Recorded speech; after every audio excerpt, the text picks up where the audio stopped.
ಪ್ರಿಯ ವೀಕ್ಷಕರೇ ನಮಸ್ಕಾರ. ದಕ್ಷಿಣ ಕನ್ನಡ ಜಿಲ್ಲೆಯ ಧರ್ಮಸ್ಥಳದ ಸುತ್ತಮುತ್ತಲಿನ ಪ್ರದೇಶದಲ್ಲಿ ನಡೆದಿದೆ ಎನ್ನಲಾದ ಅಸಹಜ ಸಾವು ಪ್ರಕರಣಗಳ ಸಮಗ್ರ ತನಿಖೆಗೆ ವಿಶೇಷ ತನಿಖಾ ತಂಡ ರಚನೆ ಮಾಡಿ ರಾಜ್ಯ ಸರ್ಕಾರ ಆದೇಶ ಹೊರಡಿಸಿದೆ. ಸರ್ಕಾರದ ಈ ಕ್ರಮವನ್ನು ಸೌಜನ್ಯ ಪ್ರಕರಣದ ತನಿಖೆಗಾಗಿ ಹೋರಾಟ ಮಾಡ್ತಾ ಇದ್ದ ಸಂಘಟನೆಗಳು ಹೃತ್ಪೂರ್ವಕವಾಗಿ ಸ್ವಾಗತ ಮಾಡಿದೆ. ಇದರ ಜೊತೆಗೆ ಧರ್ಮಸ್ಥಳ ಶ್ರೀ ಕ್ಷೇತ್ರವೂ ಕೂಡ ಇದನ್ನ ಸ್ವಾಗತ ಮಾಡಿದೆ. ಹಾಗಾದರೆ ಧರ್ಮಸ್ಥಳ ಶ್ರೀ ಕ್ಷೇತ್ರದಿಂದ ಪ್ರತಿಕ್ರಿಯೆ ಬಂದಿದ್ದಾದರೂ ಏನು ಅನ್ನೋದನ್ನ ನೋಡೋದಾದ್ರೆ, ರಾಜ್ಯ ಸರ್ಕಾರ ತನಿಖೆಯನ್ನ SITಗೆ ಹಸ್ತಾಂತರಿಸಿರುವುದು ಉತ್ತಮ ನಿಲುವು.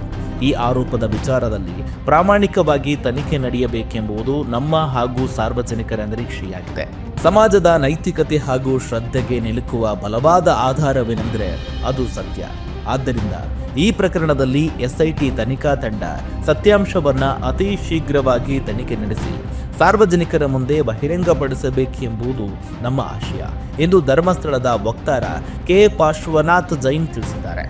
ಇನ್ನು ಇದೇ ಪ್ರಕರಣಕ್ಕೆ ಸಂಬಂಧಪಟ್ಟ ಹಾಗೆ ಯಾವಾಗ ಸಾಮಾಜಿಕ ವಲಯದಲ್ಲಿ ದೊಡ್ಡ ಮಟ್ಟಿಗೆ ಸದ್ದು ಮಾಡುವುದನ್ನು ಪ್ರಾರಂಭ ಮಾಡಿತು, ತೀವ್ರ ಚರ್ಚೆಗೆ ಗ್ರಾಸವಾಯಿತು. ಕೊನೆಗೂ ಸರ್ಕಾರಕ್ಕೆ ಜನರ ಧ್ವನಿ ಕೇಳಿದೆ. ಈ ಪ್ರಕರಣದ ಸತ್ಯಾಸತ್ಯತೆ ಹೊರಗಳಿಯಲು ಇನ್ನು ಸರ್ಕಾರದ ಆದೇಶದಲ್ಲಿ ಏನಿದೆ ಅನ್ನೋದನ್ನ ನೋಡೋದಾದ್ರೆ, ಧರ್ಮಸ್ಥಳ ಠಾಣೆ ಹಾಗೂ ಈ ಸಂಬಂಧ ರಾಜ್ಯದ ಇತರೆ ಪೊಲೀಸ್ ಠಾಣೆಗಳಲ್ಲಿ ದಾಖಲಾಗಿರುವ ಮತ್ತು ದಾಖಲಾಗುತ್ತಿರುವ ಇತರೆ ಎಲ್ಲಾ ಕ್ರಿಮಿನಲ್ ಪ್ರಕರಣಗಳ ತನಿಖೆಯನ್ನ ರಾಜ್ಯ ಪೊಲೀಸ್ ಮಹಾನಿರ್ದೇಶಕರು ಅಂದರೆ DGIGP ಈ ವಿಶೇಷ ತನಿಖಾ ತಂಡಕ್ಕೆ ವರ್ಗಾಯಿಸಬೇಕು. SIT ತನಿಖೆಗೆ ಸಂಬಂಧಿಸಿದ ತನಿಖಾ ಪ್ರಗತಿಯನ್ನ DGIGP ಅವರಿಗೆ ವರದಿ ಮಾಡಬೇಕು. ಪ್ರಕರಣಗಳ ಸಮಗ್ರ ತನಿಖೆ ನಡೆಸಿ ತನಿಖಾ ವರದಿಯನ್ನ DGIGP ಮೂಲಕ ಶೀಘ್ರವೇ ಸರ್ಕಾರಕ್ಕೆ ಸಲ್ಲಿಕೆ ಮಾಡಬೇಕಂತ ಆದೇಶದಲ್ಲಿ ಉಲ್ಲೇಖಿಸಲಾಗಿದೆ.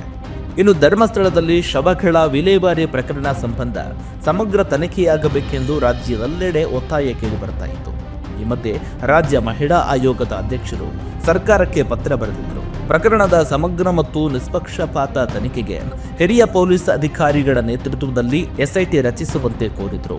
ಇದರ ಬೆನ್ನಲ್ಲೇ SIT ರಚಿಸಲಾಗಿದೆ. ಪ್ರಮುಖವಾಗಿ SIT ಟೀಮ್ನಲ್ಲಿ ಇರುವ ಅಧಿಕಾರಿಗಳು ಹೇಗಿದ್ದಾರೆ? ರಾಜ್ಯದ ಆಂತರಿಕ ಭದ್ರತಾ ವಿಭಾಗದ ಪೊಲೀಸ್ ಮಹಾನಿರ್ದೇಶಕ ಪ್ರಣವ್ ಮೊಹತಿ, ನೇಮಕಾತಿ ವಿಭಾಗದ DIG MN Anucheth, Bengaluru CAR DCP doctor SK Soumyalatha. Team ಏನೋ ರಚನೆಯಾಗಿದೆ. ನಿಷ್ಪಕ್ಷಪಾತವಾಗಿ ತನಿಖೆ ನಡೆಸಿ ಸತ್ಯಾಸತ್ಯತೆಯನ್ನ ಯಾರ ಒತ್ತಡಕ್ಕೂ ಕೂಡ ಮಣಿಯದೆ ಅನ್ಯಾಯಕ್ಕೆ ಒಳಗಾಗಿ ದೌರ್ಜನ್ಯಕ್ಕೆ ಒಳಗಾಗಿ ಮಣ್ಣಲ್ಲಿ ಮಣ್ಣಾದ ಎಷ್ಟೋ ಆತ್ಮಗಳಿಗೆ ನ್ಯಾಯ ಕೊಡಿಸಬೇಕಾಗಿದೆ. ಇದು ಧರ್ಮಸ್ಥಳ ಪ್ರಕರಣ ಮಾತ್ರವಲ್ಲ, ರಾಜ್ಯದ ಪ್ರಕರಣ, ದೇಶದ ಪ್ರಕರಣವಾಗಿದೆ. ಇನ್ನು ಈ ವಿಚಾರಕ್ಕೆ ಸಂಬಂಧಪಟ್ಟ ಹಾಗೆ ಗೃಹ ಸಚಿವರು ಏನ್ ಹೇಳಿದ್ರು ಅಂತ ನೋಡೋದಾದ್ರೆ, ಪ್ರಕರಣದ ತೀವ್ರತೆ ನೋಡಿಕೊಂಡು ಉನ್ನತ ಮಟ್ಟದ ತನಿಖೆಗೆ ಆದೇಶಿಸುವುದು ವಾಡಿಕೆಯಾಗಿದೆ.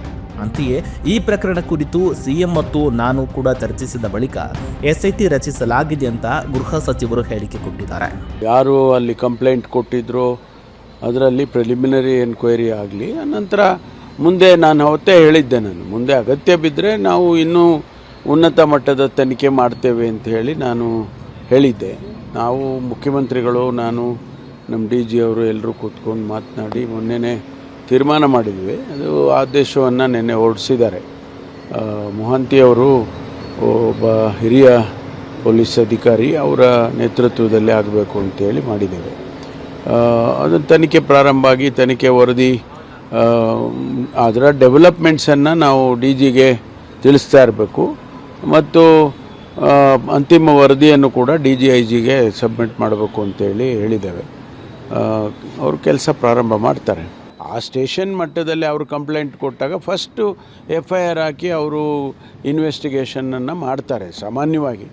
ಅದು ಇನ್ನೂ ಹೆಚ್ಚು ಬೆಳೆದಾಗೆ ಅದಕ್ಕೆ ತನಿಖೆ ಇನ್ನೂ ಕೂಡ ತೀವ್ರತೆಯನ್ನು ತಗೊಳ್ಳುತ್ತೆ. ಹಾಗಾಗಿ ಉನ್ನತ ಮಟ್ಟದ ತನಿಖೆ ಆಗಬೇಕು ಅಂತೇಳಿ ಮಾಡಿದ್ದೇವೆ. ನಮ್ಮ ವಿಜಯವಾಹಿನಿ ನ್ಯೂಸ್ ಚಾನೆಲ್ನಲ್ಲಿ ಪ್ರಮೋಷನ್, ಜಾಹೀರಾತು, ಅಡ್ವರ್ಟೈಸ್ಮೆಂಟ್ ನೀಡಲು ಸಂಪರ್ಕಿಸಿ 9535808456.